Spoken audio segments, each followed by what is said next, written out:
Stoa is a digital campfire where we cohere in dialogue about what matters most at the knife's edge of what's happening now.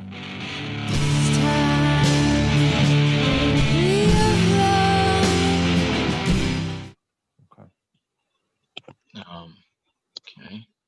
All right, everyone. Thank you for joining. It's the final session of Gregg Henriques' 21st century version of wisdom. Holy crap. Can't believe it's been a month since we got this going. Today's going to be 90 minutes. It's mostly going to be us jamming with Gregg, asking questions. The previous lectures were more lecture heavy, and this one's going to be more about discussion. So just from me, please, if you have questions, write them into the chat. Put a Q or question before so I can see it. +1 if you like it, +2, so that way I can look for +2s or +3s, etc. To find the most upvoted questions.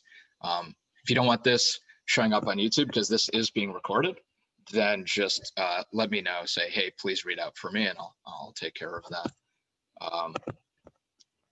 This is going to run for 90 minutes. In the past, Gregg has been nice enough. We've turned off the recording and just kind of hung out.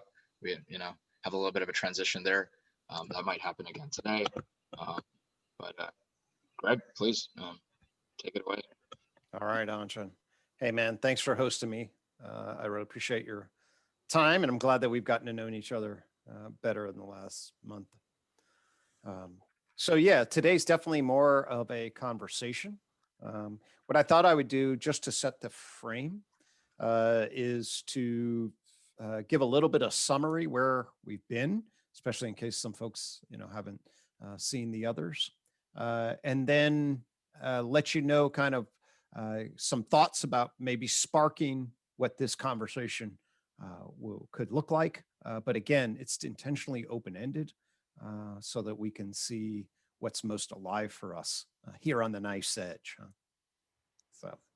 So I'll go ahead and share my screen, which means you have to, Anjan, you got to make me co-host if you would.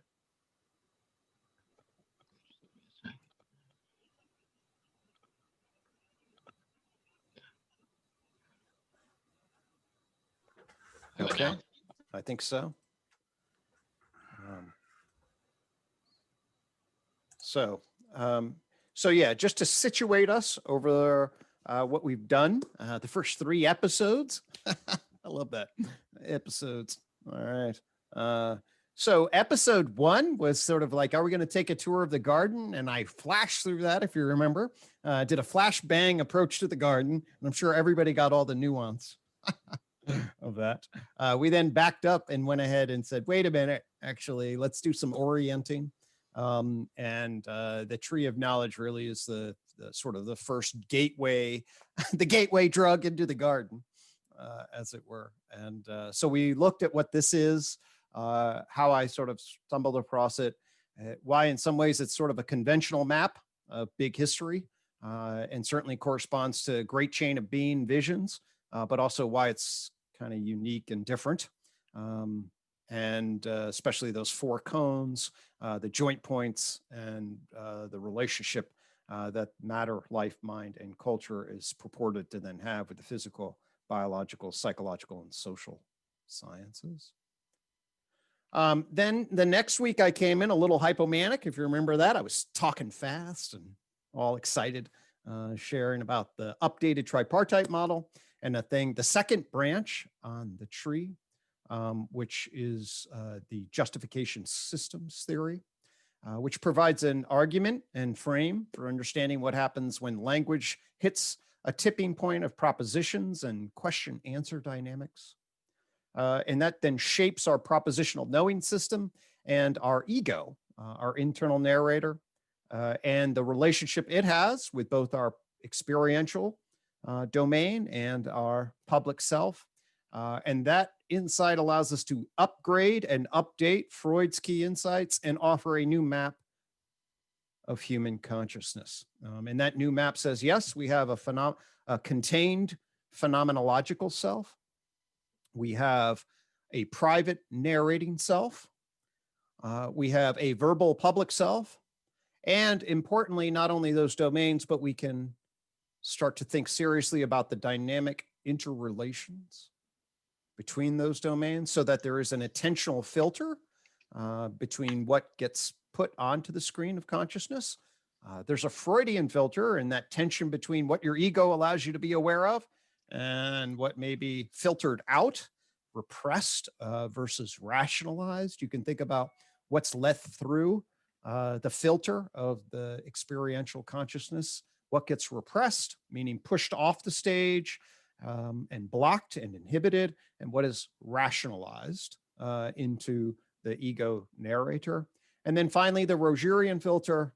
What do you want to share with whom, and what don't you want to share, and the process by which you navigate your public and private narration.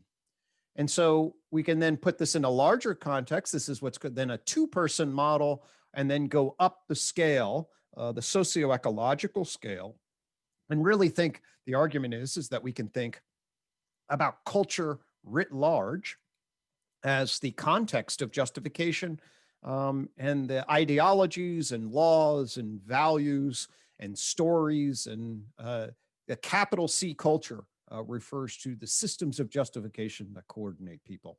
And so what you've got there is an evolutionary frame, a human psychological frame, a sociological, cultural, anthropological, and sociological frame that ties a number of things together. Then we took a little bit of a left turn and said, well, where's this idea coming from? And it's deeply connected to a problem of modernity. I talked about what's called the Enlightenment gap. Enlightenment gap was the idea that modernity didn't really have a good framework for understanding the mind versus matter problem, or more typically mind-body problem. And it didn't really have a good frame to understand scientific knowledge relative to social knowledge. You see that most obviously in the postmodern critique of that. Well, if it can't really define what mind is relative to matter, and it doesn't really know what social is relative to scientific knowledge is relative to social, it actually follows that you really can't define the field of psychology, which tries to be the field, the science of mind or science of mind and behavior. But if you don't know the field like I do, you know that that's impossible, or at least it's claimed to be impossible. In fact, the field has long given up on trying to be a coherent science. So that was set the stage for some of the work that I'm currently doing on defining the domains of mental process. We flashed through this pretty quick, but I argued that actually the first thing that you want to do is be aware of epistemology, that is the position, whether you're taking a third person or first person vantage point in the world. And once you are correct for, or have a frame for proper epistemological vantage point, you can then identify five different domains of mind, actually 3 broad domains, and 2 of which get divided further. So one is a neurocognitive functionalist, meaning of the mind as the information stored and processed in the nervous system. Another is the behavioral definition of mind, the overt activity of what you can observe, the functional awareness and responses that you can observe that animals give. That can be just seen from a third-person perspective, the way an animal functionally responds to the environment. Then there's a question of what's inside, what's it like to be a bat, is a famous Nagel, book by Thomas Nagel, articulates the problem of subjectivity, why it is very hard to see across the epistemological gap. There's also an ontological explanatory gap here that says, yeah, we don't exactly know how the activity of the nervous system gives rise to the first person experience of being. I mentioned that John Vervaeke and I are exploring this in Untangling the World Knot. That's mind 2. Finally, there's a thing called mind 3, the private narrator that you have. I was asked on a listserv today, how do you know that mind 3 is really all that different than mind 2? And the answer is actually, well, it changes a lot because you can share it right away just by talking, okay? So from language to speech means that it's a conduit, a highway, right out into the world, right through the skin. So you have direct access to my private justifications to the extent that I'm willing to share them. You'd never get direct access to my phenomenology. And that's a big difference, okay? And then you feel that all the time. It's like, well, what's secrets? You don't ever have to worry about, oh my God, I wonder if somebody else will experience red the way I do. That will never leak out. You don't have to lock that in a diary. But if you narrate that you have a crush on somebody or you hate somebody and you don't want other people to know, you got to lock that away in a diary because other people have access to that thought. This is the map of mind 1, 2, 3. I also made an illusion. I didn't talk about it that much, but part of my theory is about the human relationship system. And it suggests, if we pay attention to the old saying, wise of the eyes as the in windows to the soul, that there may be an intersubjective space, okay, that you can build with individuals through a participatory dance that may not be direct phenomenology, but it actually creates a shared intersubjective participatory space. And thus I'm exploring the concept of mind to be. And I encourage you to think about the intimate people you know, if you've been in a long-term partner relationship or your parents, people that you know really well, think about how much you share and really can see them and be them in certain ways in a deep and modeling way. So that's kind of what I'm getting at there.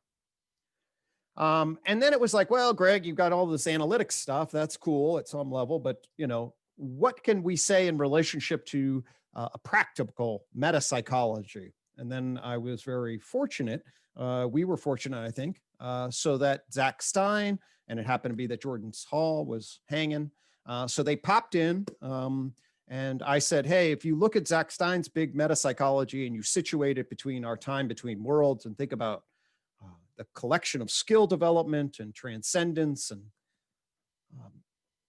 ensoulment as big three categories, you really have a nice frame of reference for this day and age for what it takes to build whole humans and the lines of development across those three areas. So we were happy to have some of that conversation. So we're going to then build off of that today in conversational form with the, kind of brainstorm title of Meta-Psych Tech, okay?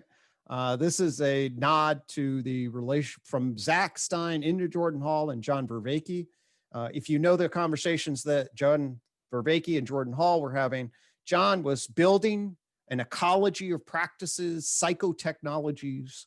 Then he was syncing up with Jordan Hall, talking about coherence. And the two of them were like, hey, we need a meta-psychology to bring coherence to the ecology of practice. So that's the idea. That was something that resonated quite significantly with me. And so as we come to sort of like, okay, well, now at the cusp, this theory of knowledge system that I developed can really be summarized by sort of 8 key words of knowledge, justification, investment, and influence, adaptation and development, well-being, and mindfulness. And the idea is with that weave, we can orient toward a vision and a set of practices for wisdom. So now what I'd like to do at this sort of end, and this is a little bit not formatted perfectly, and I'm going to blame Anjan for this completely because he kept asking me questions and didn't give me time to prep this. Now, notice how you love externalizing blaming of others when you should have been responsible. I love that technique. But seriously, I'm going to now throw out some questions, 6 questions to prime you guys. And of course, these are just then brainstorming questions. I just happened to see Forrest Landry was doing his ephemeral group process where the emphasis is on question generation. So let's spend some time then with some questions. This first question was a variant of what I showed up to Daniel Schmachtenberger's 4th digital porch.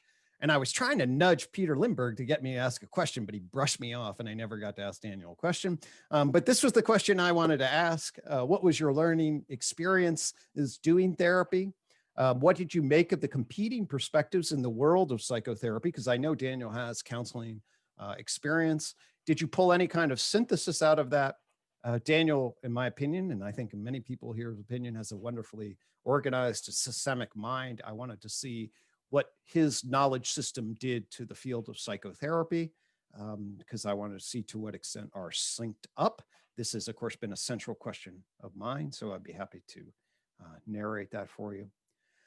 The 8th word on the tree is mindfulness. What is that? How do I think about that? Is that always good? So if you know the field, you know there's some critics that talk about mindfulness. Isn't it just a bunch of cheap Western variants on that? Could be. but how do we know what that is? How do we think about that? These things are a little out, but I was trying to set this up, but I didn't quite have time. What's depression and how do you treat it? Actually, in terms of the applied domain, my expertise as a clinical psychologist, I decided to direct the focus of the unified theory on this question quite directly. I can share about that. What's your model of well-being? What is well-being? How do we talk about that? That'd be a good question. How do you understand relationships? Does that matter for the game B theorists? I listened to some game B theorists the other day, and then I got on the horn and talked to Jordan Hall, and I was like, just Jordan, there's a really key discrimination you need to make about the nature of human relationships and differentiating between power and influence and other key variables that I call like relational value. And why is that important for the game B world? And then I mentioned at some flash through the garden and other poems that wisdom I think of as knowledge and practice toward valued states of being. Certainly that's a reasonable set of questions to ask about. And then that of course gives rise to the question about what are those values. I was then going to try to put this together into 6 different questions, and I got to 5, and I looked up and it was 1:59, and I decided that it'd probably be a good idea to stop that process and head on back to the Stoa and actually engage in the 2 o'clock event. So obviously these are just brainstorms. We can then see what questions these might spark in you, and of course anything else. So I am first and foremost, I'm a clinician. I've been doing psychotherapy for a really long time. And I'm happy to talk to you about what it's like to be a psychological doctor and how I view the world of mental health and therapy and anything else that's on people's minds. All right, Gregg, thanks. Mm-hmm. Maybe I could start with a question. Sure. Could you give us some context to ground, like you talked about how there's a meaning crisis and we're in this time between worlds. What is your interpretation of what it means to be a time between worlds? And then so we can better place why there is this need for these metapsych technologies and what the cause of these problems are. Yeah. So this is a big question. A lot of people talk about this and there's going to be a lot of different angles on it. So here's what I mean. I mean that we developed you can see systems of development that will reach sort of golden age functioning. And then they will outstrip the circumstances and evolutionary processes and whatever can outstrip their flexibility. I believe in a nutshell that modernity, the sensibility that we call modernity, got laid down, say, in the 16th to 17th century, all right? And then from the Renaissance into the Enlightenment. That gave rise to a particular it gave rise to modern empirical natural science. It gave rise to the modern philosophy, say Hume into Kant, and then certainly potentially into Hegel, but certainly modern philosophy can be really traced there. That's why modern is fun. It gives rise to political frameworks, liberal democracy. You see the French Revolution, the American Revolution. You see a shift from feudalism. You see Adam Smith and the emergence of capital, and you see the industrial capital labor system. And basically what you're going to then see is a sensibility, a technology, a political philosophy that comes out of Western Europe and colonizes the world. In fact, there was a famous historian talked about the end of identity and the end of history. He really meant the end of history is the end of a particular kind of identity. And the reason was because modernity had evolved in such a particular way that then came to dominate all the other traditionalist and oral indigenous sensibilities. Okay. So for a long time, there were just oral indigenous sensibilities. And then you get what's called the axial age. The axial age is the real birth and solidification. Really, it's a second wave of pre-modern but formal traditional systems of justification. They dominate the world for a while. And then you see the modernist revolution. Okay. So if we agree that modernity has this arc, my frame is that modernity is reaching the end of its capacity to be flexible, adaptive, and healthy. Okay. And so if, in other words, what it did is it spread out like a virus in a petri dish from the vantage point of the rest of the earth. We're the virus. Fun. Okay. I sometimes call it verbals. All right. It takes the edge off you. You know, it's like, yeah, well, if you're another mammal, we're damn well look like verbals. Okay. So we spread out, right, in relationship. And now we basically occupy all the corners of the planet. And like a unbelievable paperclip machine, to use a metaphor that Daniel uses all the time, we used our capital labor structures and our technologies to extract all the resources out of planet Earth. Okay. And then translate them into the shit that surrounds me, which I love, by the way, you know, woohoo. Okay. But of course it comes with the externalities, and the problem of that's a nightmare. All right.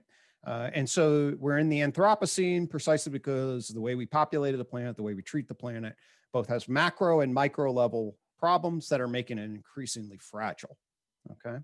And the trajectory is not good. So if we continue with the way we're doing, that's the capital labor production consumption system is in deep trouble.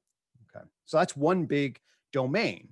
We also create technologies that make us very powerful, and we don't have much in the way of wisdom. So we have CRISPR technologies and nukes and other kinds of issues that then, if it gets in the wrong hands, could then just unleash catastrophe and break the whole system. We're also interconnected in ways things like solar flares can blow us up unexpectedly. Okay. So we have a lot of we're highly stacked, massive vulnerabilities that are been emphasizing efficiency, but have not been emphasizing entrenched resilience and anti-fragility across the system. So that's one problem of modernity. Okay. Then you move over to the knowledge systems of modernity. Okay. The knowledge systems of modernity, meaning that science and philosophy. We're super damn good at the level of STEM, which means science and technology and engineering and math, natural science, engineering, math, understanding what physics were, chemistry, and biology, into neuroscience. And then the whole point is that shit hits the fan of comprehension, okay? And everything breaks down and nobody knows their ass from their elbow, really, okay? When you get into the matter-mind problem, and you basically see another brilliance, but no coherence, and thus you get a fragmented, chaotic pluralism at the level of science, philosophy, and the humanities, okay? And what it does to religion, the traditional formal systems, is it cuts the legs out from under that, but it doesn't turn around. It kills God, to use Nietzsche, but it doesn't turn around and give you a very clear sense of the human, okay? What its needs are, its fundamental place in nature and well-being, how to get along. And then that's going to create serious problems. It's a consequence of the problem of psychology. Okay. So now what you get basically is you get a fragmented knowledge system that gutted traditionalism, all right, that now is encountering the digital age. So as it encounters the digital age, you're now adding a technology that is completely changing all the rules of the game. As you also get critiques against the old system, the postmodern critique, which has a lot of validity, although it has no constructive statements to make at the level of, oh, this is what real knowledge is, but it tells you what it's not, and it tells you the limitations of modernity. So the consequence of all that unfolding is the meaning crisis, which is that we have no idea what's true and good anymore. Okay. So there's no way to yoke together what's true and good with a clear, coherent model of what does it mean to be human? What is a theory of psychology into the social sciences? Okay. And then we have all this power. We have all this chaos. We're through all these different changes. And you basically find yourself at the cusp of the edge of modernity, where the relationship we've built with the earth is tenuous, where the relationship with each other, given our power, is tenuous, and we're chaotically confused in a very, very dangerous way. Okay. So fundamentally then, That's the idea.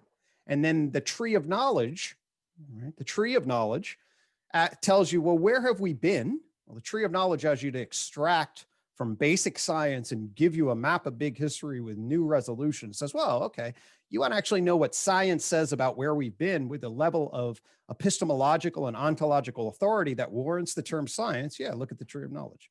Okay, that's really helpful because now we can consolidate pictures about where we've been.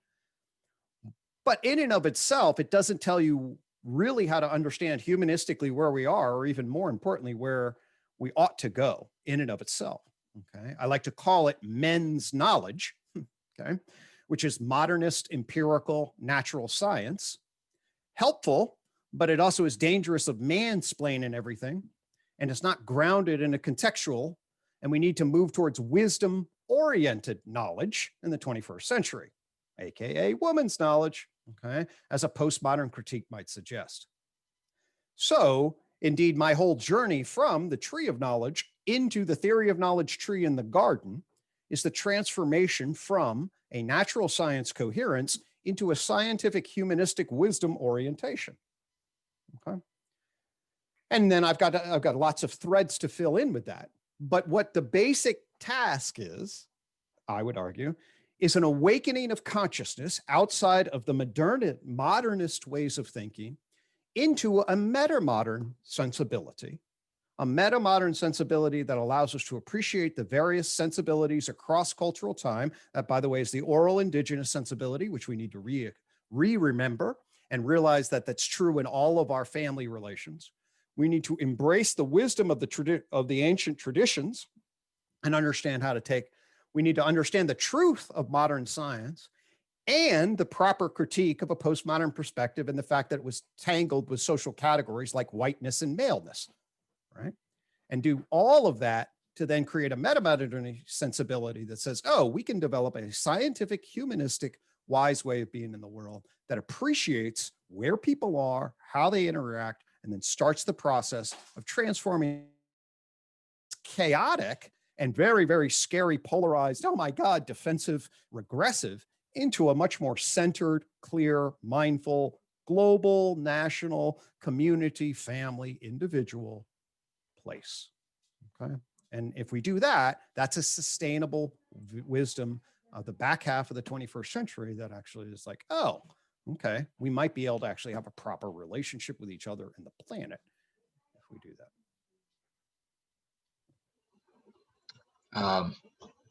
That seems like you haven't really thought about this much, Greg. So I have lots of follow-ups. That's a real curveball, Anjan. I was like, I got to go back and see if I could study my notes on that one. To tag it into metapsych technologies, then it seems that the massive industry of self-help and productivity and mindfulness and even mech mindfulness and so on has risen up in response to these set of problems. With the ToK in mind, could you give us a sense of like why they're not very effective? Yeah. Sure. So the short answer is what what you're witnessing on the receiving end, okay, is people that are able to capture your attention, okay? And the way they're able to capture your attention generally, although I think this is changing now, but the way they capture your attention and say, hey, we have a solution for you, okay? And then they'll show some anecdote of some person that, hey, when this hit me, all of a sudden I went from B, which sucked, into A, which is great, and this must be the solution, okay? And then you have right marketing and you do all that. And undoubtedly there will be a line of wisdom in there, okay? But one thing I will tell all of you very clearly is that mental health issues are complex, adaptive, dynamic issues. I'll say that again. They're complex, adaptive, dynamic issues, okay? If you were here prior to me at this exact time, you had Dave Snowden here, okay? And the Seinfeld frame and others. And the big difference between a complicated frame, okay? A complicated can be really intense, but it has an algorithm to it. Okay. A complex adaptive means that as you start with the algorithm, all of a sudden the autopilot system will have an absolute reaction to it. Okay. Why is that really important? Well, many of the things you're being sold out there in self-help is they act, oh, just do this, follow this set of recipes. All right.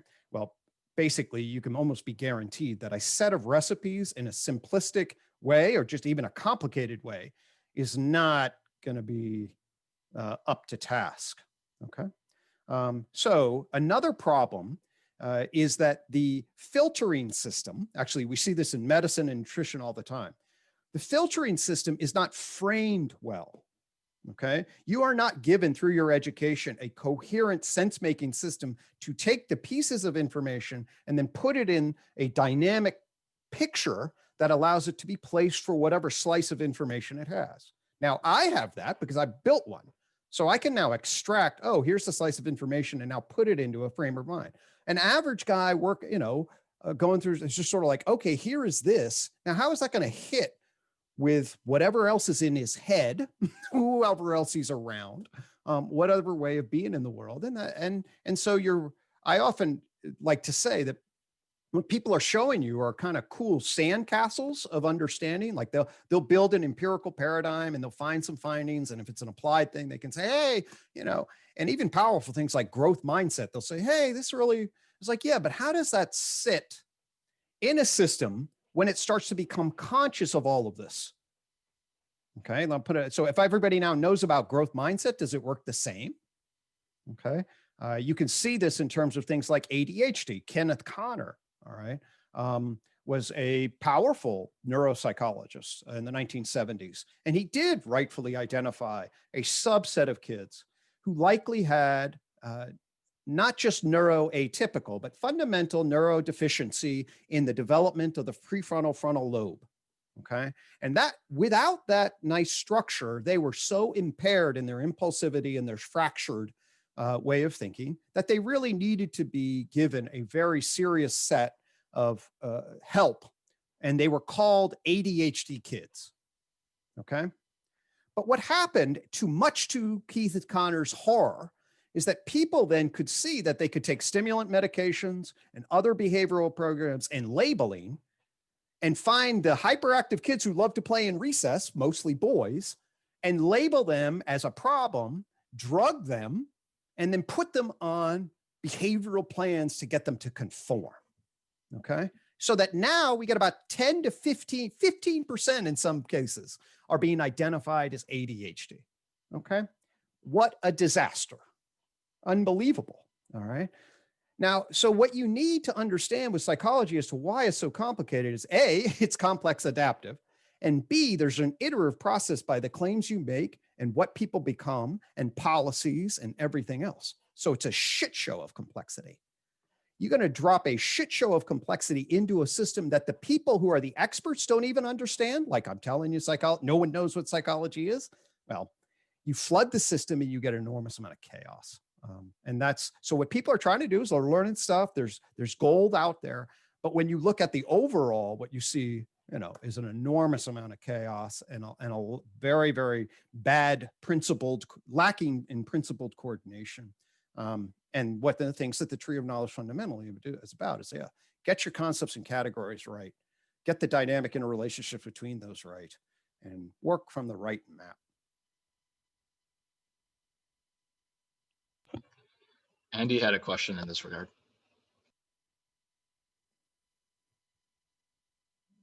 Gregg, I am curious how your ToK framework builds on Maslow in the sense that at the time and for a couple decades, maybe the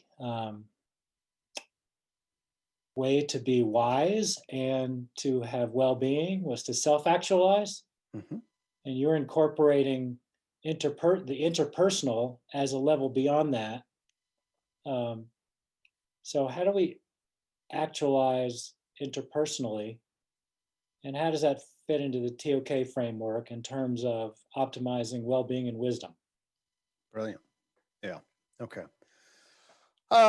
Lots to say here. So let's just help people make sure that they're oriented. So Abraham Maslow, one of the two great humanistic psychologists, the other being Carl Rogers. There were certainly others, but if you have to pick two humanistic psychologists, Carl Rogers was central in therapy, and Abraham Maslow more in personality, motivation, and what would become the precursor of positive psychology. Probably the most famous thing that Maslow is known for is his hierarchy of needs. Okay. And Maslow argued that there were essentially a developmental need progression, that as you met these needs, you would see people grow. And he argued, as all the humanists do, is that if you give people the right environment, they grow in the positive direction. Okay, so that there is an organismic valuing process. And Maslow argued that first you got to take care of physiological needs, for instance. All right, so take care of air, take care of food, take care of water, create then safety related needs, okay, in relationship to get territory. If you're getting your ass beaten every day, that's going to be a high priority. If it's war, be aware of that. Okay. Then he jumps up into two very important levels, okay, which are the psychosocial levels of sort of our everyday primate person world, one of which is belonging. Okay. And in the unified theory, there's a thing called the influence matrix, which I'm happy to elaborate on. But basically it says, hey, here is a map of the core of your relationship system. And by the core, I mean your relationship system as a primate. So the vast majority of this architecture is laid down before we start talking. This is the kind of stuff that guided us as hunter-gatherers in a pre-linguistic world, and we can see very clearly in the rest of the primate kingdom. Okay. It argues that the core, the backbone of that relationship system, is a thing called the social influence and relational value line, or RVSI, relational value, social influence. And it says that what we are tracking in the matrix of our world is to the extent to which we're known and valued and have social influence. We can move other people in accordance with our influence, okay? And that basically is an updated version of what Maslow called belonging.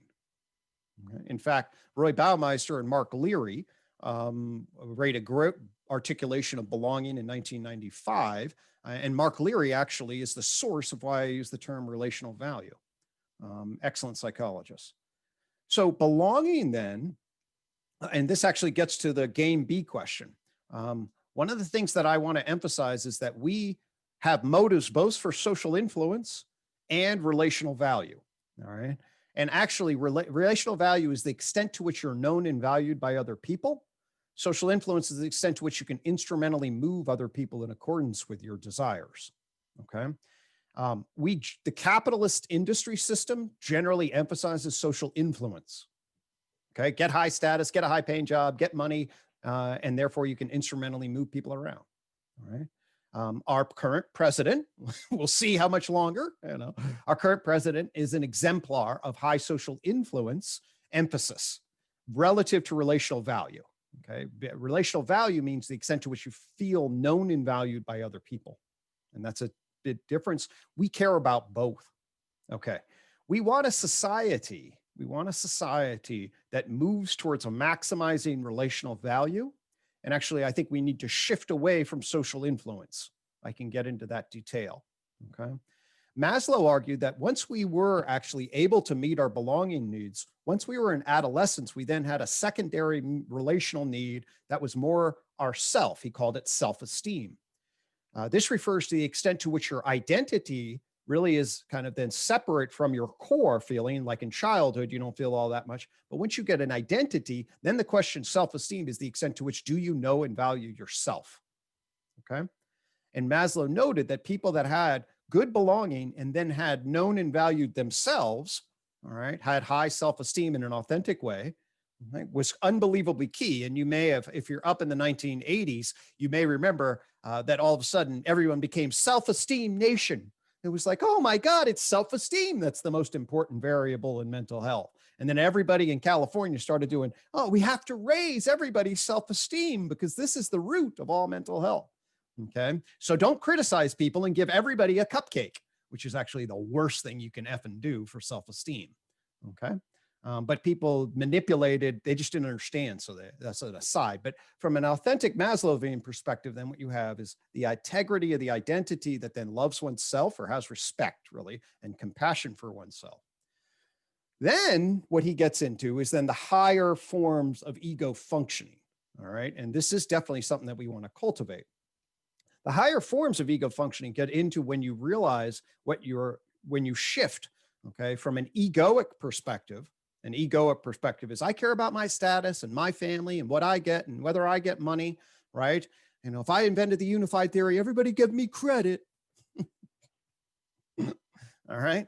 So, and then you become actualized. All right. To become actualized is to realize, very much like in many of the wisdom traditions, is to become whole and not become sort of that ego defensive shell, basically. And by become whole, it's just an acceptance of where it is that your potential is, and a fundamental then seeking of growth without necessarily fear and protection of the esteem and belonging needs, because you get enough of them met.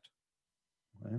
And then he ultimately argued, in fact, Kaufman just produced a book, it's over there on my shelf, about the highest level of transcendence. And this is, you can really then see this in the wisdom perspectives. Once you become actualized as a full human being, you start to transcend the ego, as I mentioned. A full state of enlightened transcendence is really then when you basically identify with all other humanity, with sentient beings. The Confucians have a model of the expansion of self to become we-ness of all creatures, that self-transcendent being. So I think Maslow has a very, very powerful model. Of course, the humanists were at war with the cognitivists, the behaviorists, the psychodynamic people inside of psychology. There wasn't a whole lot of way to have a meta-psychology that could harmonize them. Much of my argument is that with the right frame of reference, you can have sort of a psychology Rosetta Stone, and you can see very clearly what people were trying to say, and then pull the best of the best, put them together to create, from the noise, create music and have more harmony. And yes, I think that a movement towards actualization, Maslow was brilliant in that regard. And those are things that I absolutely endorse. Andy, did you have a follow-up? So how might we persuade the culture to value or prioritize relational value over social influence as a vehicle to helping them understand well-being and wisdom? Good. That's a great question. The first thing we need to do is we need to educate people about it. Okay. So I know that, but that's part of what the unified theory affords me. You could talk to 94 psychologists. I mean, it's a concept that's really embedded. It arises out of the tree of knowledge frame of unifying psychology. It's certainly extracted from others. Mark Leary, I mentioned other people. I mean, this is like so much of the theory, it assimilates and integrates. Okay.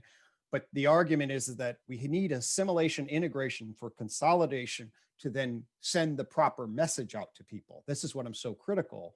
Why I feel the theory is so important is that it consolidates, assimilates, integrates, and then allows us to translate the message in the right way with the core principles delivered to the people.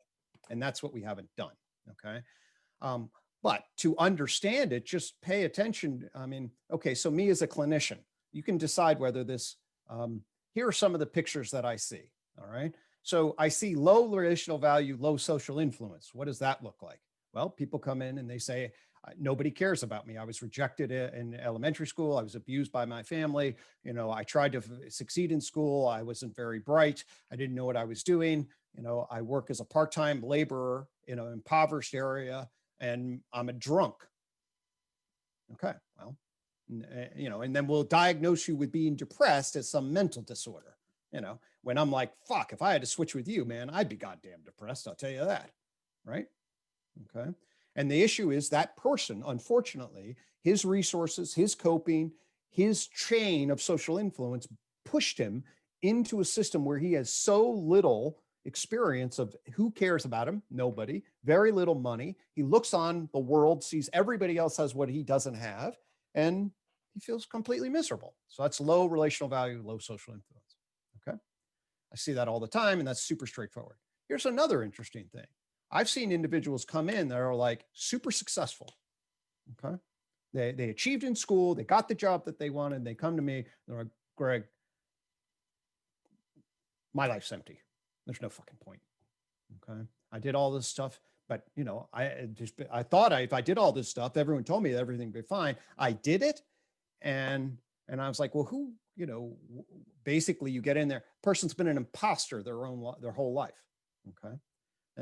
They thought that as long as they put on the social expectations of what was judged to be valuable, and they followed that, they then got the influence from other people, but all the while, their own heart, their own true valuing system is like, I don't really give a shit about this, but people tell me, and they will like me if I fill these roles. So these individuals have done social influence, but they've sacrificed their true relational value because they're valued for their fake self. And that's a real trouble. Okay. And if you're valued for your fake self, then you have this huge dilemma where you're like, well, I get reinforced because other people like me for being my fake self. But every night I go to bed, I have to live with the felt experience that if they really knew me, they would likely reject me. And then that weighs horribly on the psyche's soul. Okay. And I ask anybody, just talk to people. You'll see lots of people live with the imposter syndrome. All right. And now I'll tell you, people who I've been pretty fortunate in my life. I know what my core essence is, and I have found a path at least to get enough relational value and social influence for my core essence. The unified theory is my essence. My wife loves me for my unified theory. I got hired for my unified theory. I can share that. Okay. And you find me people whose their true essence that gets expressed for which they're known and valued. And I'll show you people whose mental health generally is pretty damn good, unless they got something else going on. There are other things that can go wrong. But in terms of the core alignment of psychosocial functioning, that's the essence. So you align the true seeking with being valued in high social influence, and boom, you have the foundation of good socio-emotional functioning. We should teach people that, okay? And realize that if you manipulate them into instrumental control, okay, you create toxicity everywhere, and you're going to demonstrate an enormous amount of emptiness, imposter syndrome, manipulation, defensiveness, and a deep, empty, alienating experience of being, which I would say is less than ideal. Craig, there's a question from the chat. Like narcissism, can that be one thing that goes wrong? Well, narcissism gives, okay, so what people will then do with narcissism generally, so in order to achieve social influence and be known and valued, you're seeking 3 different process dimensions, okay? One of which is, I could pull up the influence matrix if that'd be helpful, but basically it tracks it on 3 different dimensions. One's called the power dimension, one's called the love dimension, and one's called the freedom dimension, okay? What you want is the complex adaptive balance between those capacities to give rise to a felt sense of being known and valued, okay? What sometimes happens, this was identified by Karen Horney, is that as people experience attachment anxiety, another way of saying that is their relational value anxiety, they develop certain types of compensatory mechanisms to maintain defensive equilibrium. Reich talks about character armor, okay? And what people will then do is they'll put lots of emphasis on particular strategies, all right? So what is narcissism? Well, narcissism then is a developed emphasis on the power strategy. And as I tell all my students, I don't care what your political affiliation is. One thing about Trump is he's wonderfully educational at the level of narcissism, not narcissistic personality disorder. That's another interesting question. We can debate about that. But in terms of a narcissistic archetypal structure, that's exactly what that is. Okay. And what do I mean by that? He positions himself in a win-loss competitive position. If you love him for his wins, he loves you back. Okay. If you challenge him and debate whether or not he's won fairly or done the right thing, he attacks you and tries to degrade you and demonstrate that you're inferior. That's it. He's just an algorithm. He's like a robot. All you need to do is put the data in and you will see he'll instantaneously engage in that. Okay. That's just what he does.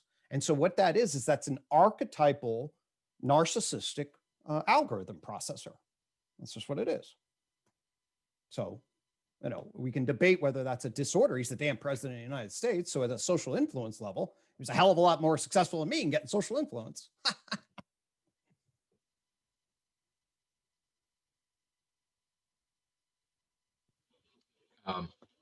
There was another question in that regard. So it's so everyone learns ToK and our problems are solved. Yeah, just fly off into utopia. I don't think we have to worry about a utopia here. The argument fundamentally is that, we are seeing all of these sense-making communities emerge because the so-called blue church is so inadequate, okay? I'm searching for something adequate. I ain't thinking for something perfect. It's inadequate right now, our sense-making systems. They could be upgraded tremendously. If they upgrade tremendously, we can then actually start to tackle the problems in a much more efficient way. I mean, we have serious effing problems. The question for me is whether or not we hit the iceberg and sink this thing, which is probably close to probable, okay? Or we actually avert that, bump into the iceberg, and if we were actually harmonized with the right particular knowledge systems, our potentials for moving up Maslow's hierarchy is a hell of a lot better than we're doing now. That's for sure. So I'm not big in relationship to, utopia. I mean, I'm a clinician, for the love of God. The dark side of the soul and the potential that people have for narcissistic defensiveness and the traumas of their history and the state of affairs that our planet is in. But certainly my argument is, oh my God, if people knew that when you said science, we didn't just say what the media interpreted some latest speculative scientist as saying, but actually is like, oh, like you mean the Big Bang, quantum mechanics, general relativity, natural selection, cell theory. Yeah. Okay. Now organized into a system of understanding. Yeah. If we actually walked around with that knowledge, I think we would be in a lot better. And that's the analytic side of it. There's also the value side of it. And, but that's certainly my pitch. Peter Sforza had a question, and then Dave afterwards. Okay, thanks, Anjan. Hi, Greg. Good to see Hey, Peter. Good to see you, friend. So I'm curious about you're referring to maybe this Rosetta Stone analogy, and another system I've been thinking a lot about is maybe the Tower of Babel. Yep. And when we build these kind of unified systems, it's one of the concerns I have. In fact, I've stopped building unified systems to study why they fail. Yep. And on that note, it's like, maybe wisdom is the ability to not talk about wisdom. Or as Dave Snowden said to me the other week when I was kind of pitching wisdom architectures, he said, he kind of laughed, said, kind of data, information, knowledge, wisdom, and the next thing that should come is eschatology, but the end. So that's, he's got a pretty dry wit, but so I'm just curious about, how do we know you're building the Rosetta Stone that assimilates and integrates all these things? And is that really what we want to translate to people? What if the systems that you're integrating are flawed themselves at the foundational level, and we end up building sort of this Tower of Babel that maybe is dangerous and powerful, yes, but dangerous. And sure. Has problems. So maybe you can respond to that. Yeah, there was a glitch there. I heard you say Dave Snowden and then data, information, knowledge, wisdom, and then there was a glitch. Yeah. Well, yeah. Okay. So Dave, his next part to that would be DIKW, and then eschatology should come after it. Like the end. Yeah, it's a joke, but no, it's a serious kind of dry humor that Dave had. So I just thought that was interesting. Yeah, listen, here's where I am. I'd certainly locate myself as a meta-modern sensibility. Okay. And what I mean by that is absolutely, I'm anchored to an integrated pluralism. There's a lot of brilliant stuff going on over there around. There's a lot of chaotic stuff. So fantastic. So here, so I'm offering a particular frame of reference, and then people can decide how it's useful. or not. I certainly don't offer it in any kind of authoritarian power sort of way. I'm not here at any level asking people to bow down to this thing or saying we should institutionalize it in any kind of way. That let that unfold in a particular way.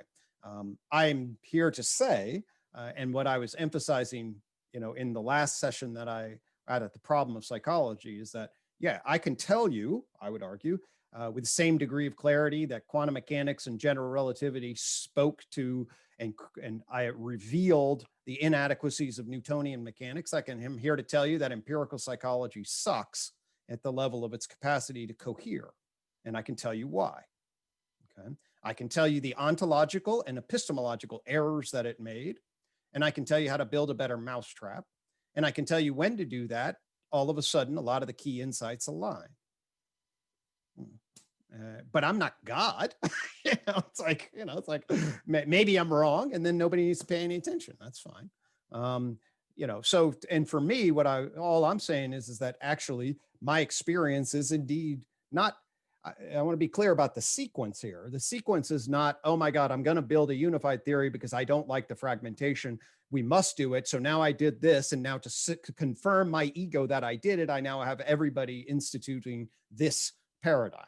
So this is not built to solve the Tower of Babel, okay? I fell into the problem, and out of the process of building the solution to the problem that I had for myself, I then backed up and was like, hey, this damn thing works like a Rosetta Stone. And then you're like, oh, if you actually know the errors that are embedded in modernity that you can simply correct, well, then that's better, okay? Now, to then say, well, okay, now, if that's true, now you have a unified theory, so therefore now you have authority. Fuck that. No, okay? I'm anti-authoritarian, and I love the meta-modern sensibility that basically says, yeah, well, there's going to be an integrated pluralism. I've looked out itself. I listened to Daniel Schmachtenberg, and there's all sorts of stuff I don't know, okay? It's got all sorts of different frames. Many people do. I'm hanging out with Alexander Bard. He's a Zoroastrian Eastern thinker. Okay. Totally. Although it's a miracle though, how much our systems line up. So there's no one system. Okay. I'm a pragmatist in many ways. If it solves problems, great. If I can see exactly where Skinner was right and where he was wrong, if I can see where Freud was right and where he was wrong, if I see where Beck was right and where he was wrong, and I see where Rogers was right and where he was wrong, and then I can pull that together and say, actually, here's how you line up habits and emotions and relationships, defenses and identity, and hand that to you. And then if it works, great. So that's the bottom line, is that this is, I'm definitely not any authority on high, should be strongly resisted if you're following my system, at least in its spirit, because it hates that crap, okay? But it just asks, to what extent does it work, and put stuff together? And I do argue that it puts stuff together in a pretty intense and deep way, just like good knowledge should. Do you have a follow-up, Peter? No, thanks. Thanks, Greg. Great question. Thank you. It is a central question attitudinally. And in fact, I've centered on this a lot. This is why I love the meta-modern sensibility. Both modernists and postmodernists hate the unified idea. They both do. Okay. So in other words, the modernity tried to develop a unified system, and then it broke and failed. And postmodernity comes along and says it would be ridiculous to even try. Okay. So for a long time, although people have hunted for this, the current sensibility is you shouldn't do it. My argument is, yeah, let it be very wary about any authoritarian unified system. That's for damn sure. But there's integrated pluralistic sensibilities, and we can correct past errors, and we can make better sense making. That's for sure.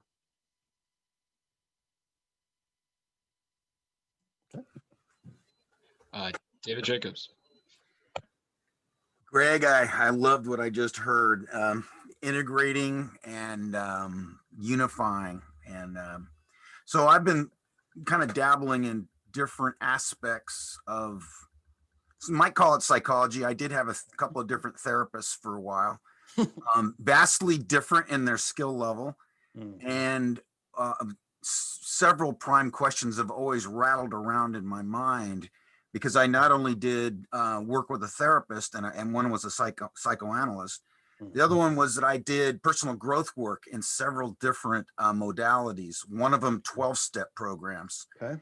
And I found that that I came to the conclusion I could not have made the growth and progress without being in the 12-step programs, even though the 12-step programs had lots of deficiencies as far as I was concerned. Sure.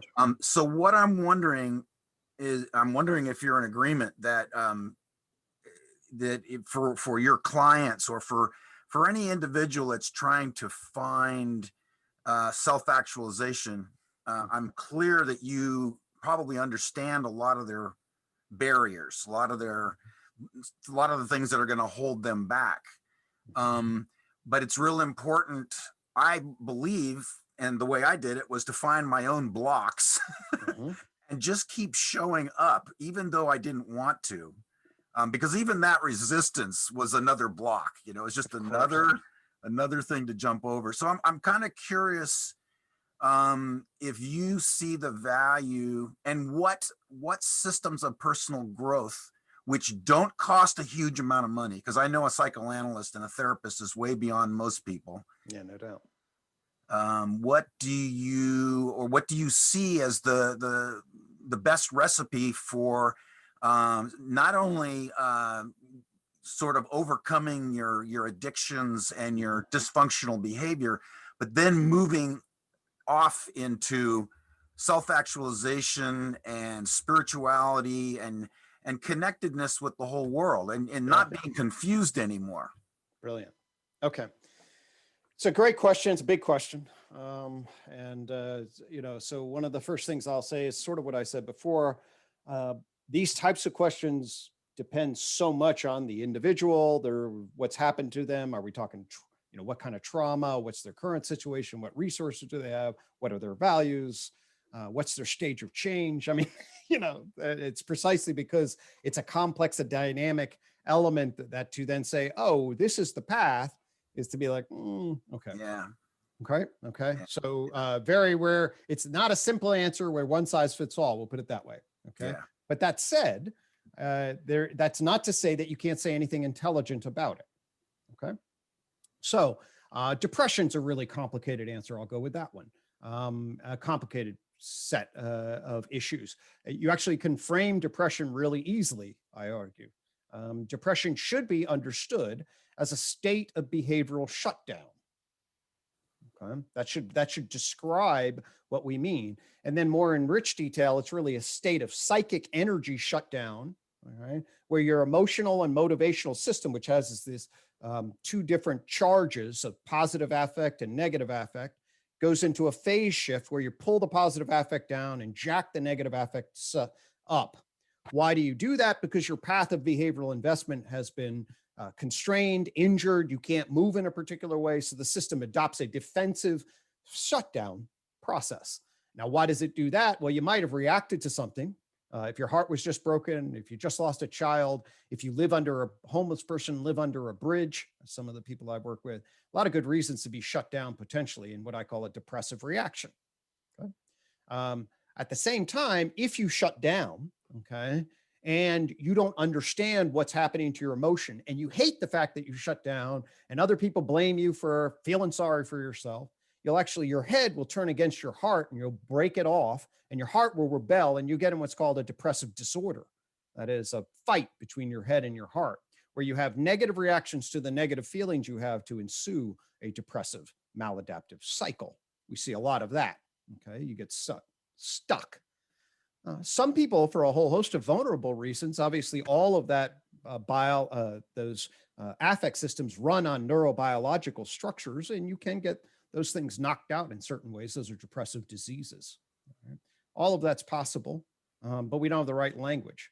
I did a 15-part blog series, okay, for free, precisely because I know so many people do not have access, that created a self-help walkthrough about how you understand what to do when you're depressed. And I put it up on Psychology Today. Okay. It might be of interest to note that the first 7, okay, are basically awareness and acceptance elements. Okay. awareness and acceptance. In other words, people are like, oh, here's what you do. And actually the first thing you do is realize, what is depression and why am I depressed? And how can I start to accept the fact that that is, and it sucks. Okay. Rather than, oh my God, this is what I need to do to get out of it. All right. Now you, David, said something really important. I learned through the process that I needed to keep showing up. All right. That means you had fortitude and will, and that's a virtue when you're trying to overcome this. All right. Okay, a lot of people don't, they run. But actually, if you learn to actually approach and lean in and stick with it, and you get some good coaching, you can figure out how to accept and habituate to a lot of the shit you didn't know how to look at. All right. And that allows you to wake up to the traumas and the shadows that sit at the dark side of our psyche. All right. It also then allows you to be in access to possible skills of doing something different.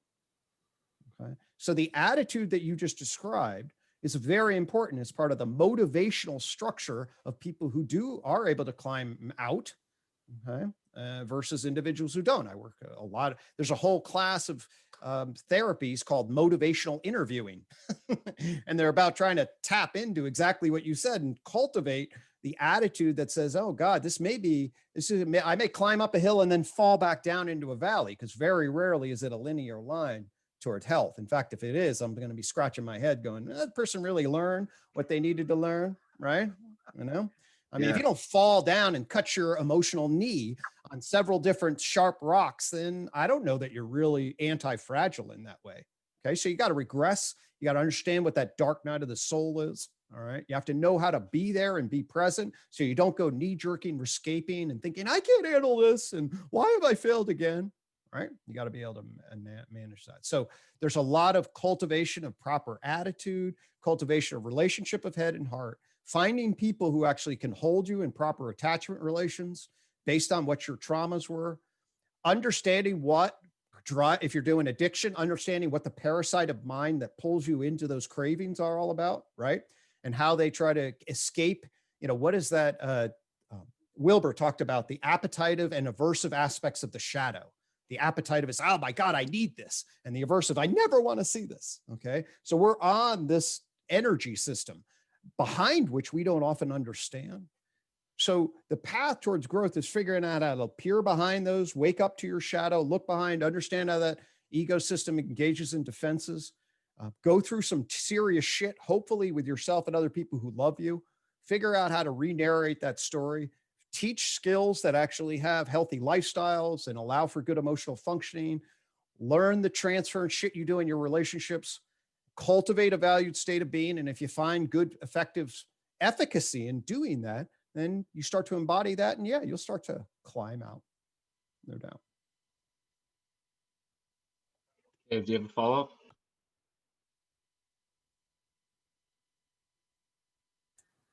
When I'm listening to Gregg, I need to digest what I just heard, because he'll just keep going and I'll just keep soaking it up. So let somebody else ask a question. It'll take it in another direction. Thank you, David. That's a great question. We have a question from Robert, and after that, I'm going to call on Ron.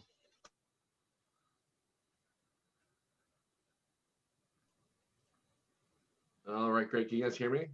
I can. Hi, Ron. Oh, thank you so much for this and your content with John. First of all, it's just fantastic. Oh, and good. so I'm overeducated, so I have a lot of familiarity with a lot of what you're saying, and I love the way you as you said, unify everything. So I had kind of a different question about triviality, and I feel like as someone in 2020, I can now just ignore reality almost and just be intellectually engaged, romantically engaged. It's all bullshit. I can be in this veneer of bullshit pretty much perpetually. Mm-hmm. So do you have any thoughts about that, or do you notice that in the world, or is I don't know, does that make sense even? No, of course it makes sense. Okay. So yeah, I mean, there's a couple of different, there's the epistemological problem of bullshit and whether we're just participating in a particular way. Okay. So, and what I mean by that is, how am I going to frame, my participation? Is person X bullshitting? There's that question. And then there's the opportunity for living in a virtual world of bullshit and any other number of places. Okay. And this, by the way, is, I think that to find, if you're going to live in the film of bullshit, generally speaking, now this isn't true of everybody because there's a lot of different constitutions out there, but generally speaking, you're going to be vulnerable to a part of your heart, okay, that is seeking potential. I'm a humanist in this regard. And what that's going to then tell you is it's going to nag at you and make you feel empty. All right. So then the question is, do you listen to that? And then how do you listen to that? I'll bring Zach Stein back into this, okay, and say that part of what I believe the human developmental seeking can be nicely divided into, especially it's pragmatically divided into, is capacities and skill development. Let's say, you're an unbelievable chess player as a potential and you love playing that. Well, that's going to pull you into some particular way, okay? Then there's ensoulment. That gets into the core experience of who you are behind the shit of your shadow. That's the depth psychology. Into the core of known and valued. How much are you bullshitting? What potentials do you have with peers and friends, your extended family, potential lovers, okay? And what is it seeking in relationship to that known and valued fulfillment across those domains and your adult identity back in you? Okay. So that relationship is the ensoulment relationship for me. And if you're living in a life of bullshit, a big part of that's going to feel shallow and empty. All right. And then the question is, are you willing to ask hard questions about that? Okay. And then finally, the other part that I think will also feel empty is that transcendent part. All right. The transcendent part is the whole issue of, do you matter to the to the generations that come after you? Okay. Are you being a good ancestor? What is the ultimate concern at a secular immortality central, at an ultimate concern of what Aristotle talked about, or you go theologically and think about, if you have a personal relationship with God or the idea of the concept of God shining back, and then it's like, what matters fundamentally? And obviously, if you're living a life of bullshit, almost by definition, you're saying, I'm not going to worry about that. Okay. So the argument would be then that at the level of ensoulment and at the level of transcendence, that you're going to be a bit on the empty side, if that's what you just are puttering around in. And if you want to live your best life, well, then maybe you want to reflect on that. So then maybe a follow-up would be like, if you feel like you have a pretty healthy life and you're got a good social network and a good job, and maybe you're meditating or you're spiritual or whatever, then what amount of distraction or art, if you want to reframe it into something that's more culture, like what should someone be doing in the modern world besides working and personally growing maybe? Yeah. Okay. Well, that's a, right. So now if we say, actually, all right, there are a couple of different layers of the bullshit question, and maybe I didn't track you exactly. So let me see if I can now track you. There's what I would call now that the real complex question of like the meta into personal dimension of bullshit versus substance. Okay. Like what ought to we be doing with our lives? All right. If you are feeling personally fulfilled across what I've just talked about, that's one issue, but it should have, the transcendence will bring this in, by the way, it should have a nagging question of, am I doing what's right? Okay. Am I cultivating virtue? Now, what the answer to that I think is super complicated. Okay. Fundamentally complicated, because there's so much uncertainty about, well, what ought to we be doing? All right. And I struggle with this myself. I certainly don't live as virtuous a life as the transcendent part of me. I actually, in sitting in Daniel's thing, I'm a turkitarian. So I gave up 4 years ago. I gave up pork and beef and any red meat and all this, but I still eat chickens and turkey. And with, I don't know, at least we try to buy non-factory farm stuff, but fairly regularly, my wife and I will bring home factory farm crap. So I sat in Daniel, if you were there for Daniel's, he gave a good half an hour articulation of him being a vegetarian, right? And I walked in and I got all pissed in the kitchen, and my wife and I had a little tiff about it because I'm like, fuck, I'm immoral because I'm going to have chicken. And it's true. And then my wife, who's had a long, exhausting day, she gets dragged in. It's like, leave me that. I don't want to get contaminated by this. I just bought chicken. What the fuck? It's like, so there you go. So now it's like, well, is the proper thing for me to do to now, get rid of all of this and say for Thanksgiving, no, I'm not going to eat chicken. I mean, And definitely there's a moral part of me that says, yes, absolutely. And I feel the guilt of that. And I'm confessing my sins here to you all, and I'm far from perfect. Okay. And at the same time, good Christ, if I were really to go off, I mean, I listen to like Daniel Thorson and everything. Should I just pack up my shit and head up to, some monastery in the middle of Vermont? I mean, is that the proper way of living? Not necessarily for me. Right. So in some ways I'm now participating in this sick Titanic system. How do you participate in it? How do you change it? How do you make sure you're maximizing the leverage for what is good? I think those are, and not just living a life of bullshit that's actually participating in its ultimate downfall.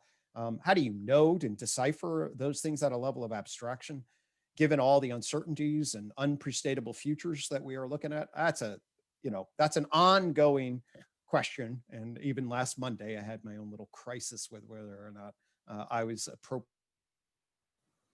living up to what my transcendent self was suggesting. So I think welcome to the struggle is really, when you really get into the sophisticated nature of that question, is welcome to the struggle. Yeah, that was great. And I just appreciate how you both were so high level and also insightful and honest about how you grapple with these things, and even like the constraints of reality as they unfold in front of you. So thank you. Sure. Ron has a question, and then Billy would be after.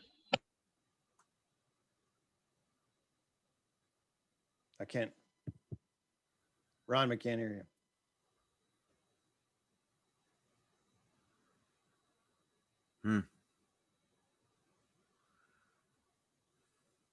You're not muted, but we can't hear you. I think I'm going to read out his question. Okay. I'm wondering how Jungian individuation ensoulment kind of perspective fits in with Gregg's model, and what he thinks of that as a therapeutic modality. Okay, so right, I'm not a Jungian. I'm in the sense that I certainly have a number of Jungian friends. I'm not certainly. That's a very reasonable and important depth psychology perspective. Okay, and by depth psychology perspective, I think with so many different things that we're talking about, what is the fundamental energies, archetypes, frames that reside on the backside, the dark side of our consciousness, dark side of the moon, dark side of our consciousness. And there are lots of different ways to shine the flashlight into that area and to gain touch with that. And I think Jung's analyses are as rich. They're also super freaking complicated in like so many different areas. I really, early on, I was like, I just can't read this guy. I tried to read Jung and I don't know what the hell he's talking about. It's just everything's layered on top of everything else. And of course, a lot of people experience me that way. But, anyway, when I was doing Jung, I was like, Jesus, I come back to him and I have a deep appreciation. I actually, some of that was revived by Jordan Peterson's appreciation for Jung. And I have a mixed and generally positive connection to Jordan Peterson and his arc across the cultural consciousness.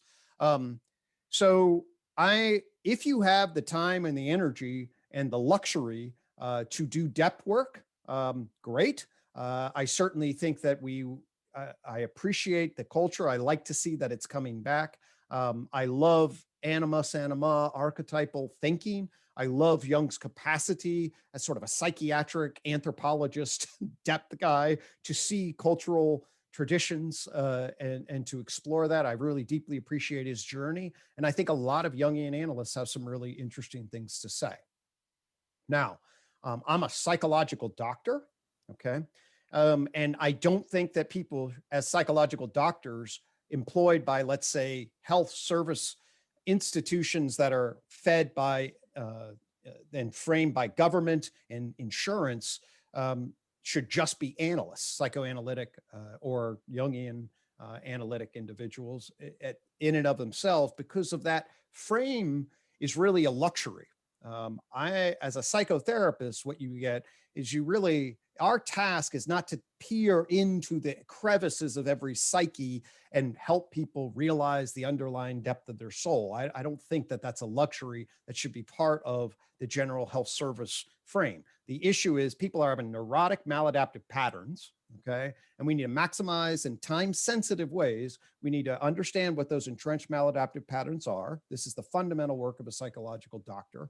Diagnose those so that you create a shared understanding, pretty concrete, create a good interpersonal healing relational process, develop a shared understanding of its history, the person, the situation, and their resources. Develop a treatment plan, and then move the person efficiently, tracking outcomes so that you have an active intervention of 16 to 20 sessions for most individuals. Certainly, if people have serious functional problems, you continue with maintenance, okay? But a long-term depth work kind of dynamic really has to be done in a culture, by a wealthy person, in a context, one's own exploration into that. So those are just some of the thoughts about sort of the Jungian frame and Jungian work at a therapeutic level. Lee, did you have your question?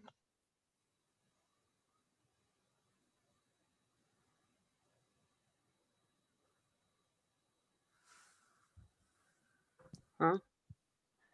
Did you want to ask your question? Me? Mhm. Yeah. So what what does your model say about things like personality typologies, like people trying to come up with identities or ways of classifying what kind of modality of psychology people fit into in a way that's like more like I guess from birth or maybe from childhood, their tendencies. Maybe some people are inherently more prone to value certain things than others, or Sure. Okay, so there would be, you and I would maybe benefit a little bit from some language discussion to get clear, but I'll give you some thoughts. Personality is one of my areas of expertise. So as is so many cases, when you get in the expertise, there are a lot of, well, what do you mean this by this? So let me give you some thoughts. And then, so one of the big debates in the history of the field is the categories and types versus dimensions. Okay. So categories and types are the ideas, oh, you're a narcissist, or, oh, you're an avoidant personality, or, oh, you're a histrionic. Those are different categories. The Myers-Types Briggs tries to create categories of people. You do a 4x4 grid, and then you say, oh, I'm an INTJ. And then they argue that that's a type. Okay, that's one way of thinking about personalities. Empirically, generally, meaning that when you take a scientific analysis of the way in which variation moves across groups, a much, much more powerful model is a dimensional model. Okay. A dimensional model says it's not so much there, and this is where it gets complicated.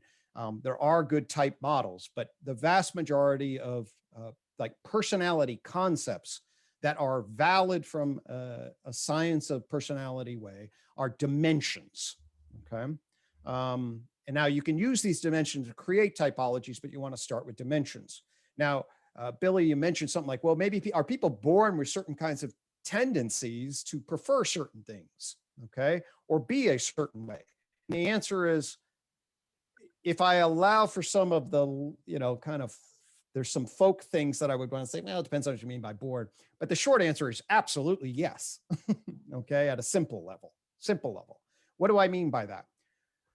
When you look at what's called the core personality traits, okay, there is a field of study called the Big Five. Okay, the Big Five, Jordan Peterson actually is a serious Big Five researcher. And these are the dispositional tendencies that individuals demonstrate cross-culturally. And I believe, although there is debate about this, I believe that these generally are valuable categories. What are the Big Five? Actually, this is just good to know. Okay, the acronym OCEAN allows you to categorize them. Okay, so they're openness, conscientiousness, extroversion, agreeableness, and neuroticism.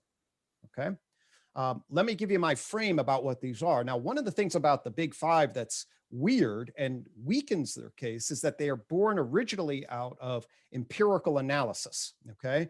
It's actually called the Lexical Hypothesis, but really interestingly, they first emerged by people analyzing words in the dictionary and showing that they all cluster together with no theory. And then they found that there were these clusters of words of adjectives that describe people that cluster together with a lot of reliability. That's the origin of them in the original lexicon.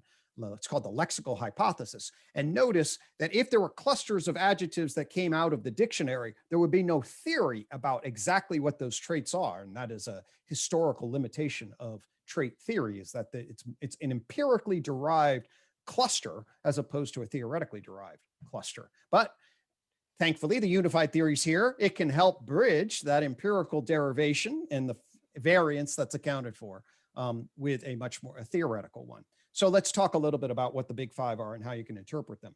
So the first thing you want to understand is that the best way to start, I argue, is by the big two. Okay? You're using big five, but also wouldn't IQ be one? Yep. Okay. Right. So sure. So well, that's along. Yeah, these are traditionally known as sort of dispositional individual difference traits. Now, IQ is also a similar kind of dispositional difference, only that's generally considered an ability or talent. Now, there are apps, but it's a very similar, and indeed at the level of tendencies and capacities and influence of, say, genetics and environment, IQ, or really intelligence would be the preferred term, would be quite similar to the traits in this regard. So would you prefer a narrative around what IQ is, or? Well, I wonder if there's a specific difficulty for people who maybe have high IQ of difficulty in relating to the world or something, maybe. Sure. Actually, I can direct you then to, this was actually the topic of a podcast I did with the relational founder, Guy Senstock. He contacted me and noted that many of his people that he worked with had very high IQs, but had problems in the socio-emotional area. And he wanted to see whether I would give an analysis of that. And we spent 2 hours talking about that very problem. I could share that link with folks.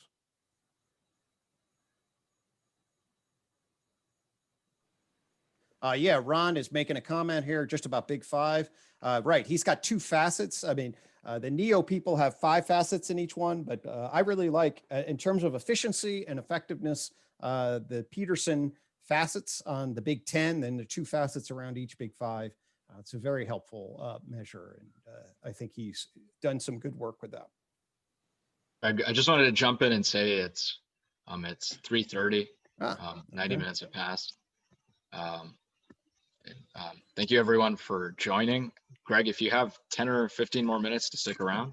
Yeah, no, I definitely blocked off at least till 4 o'clock, so we can stop the recording, and we can then we can really tell what the story is. Before jumping into that, did you have any concluding thoughts for the recording? Oh, actually, yeah. So the whole series and right, so it's a lifelong. I really appreciate the opportunity to come and share a little bit about the garden and the tree. How I think humans came to be people, culture people, as opposed to just primates, and in terms of just and hanging around with Zach Stein and Jordan Hall. Those are some really cool folks. I hope that I've been able to share at least some facets of the work that I've sort of fell into a rabbit hole and have maybe some insights to offer, both in relationship to how to make sense out of information, cultivate it into some serious knowledge, ground that into some big picture values, and then allow us to move in the direction of wisdom. So. And a wholehearted gratitude from the Stoa for you being so generous with your time and spending the last month with us. Just incredible to have you, and thank you so much. Thank you. I really appreciate the invite. Good to be here. It's good stuff going on here, I think.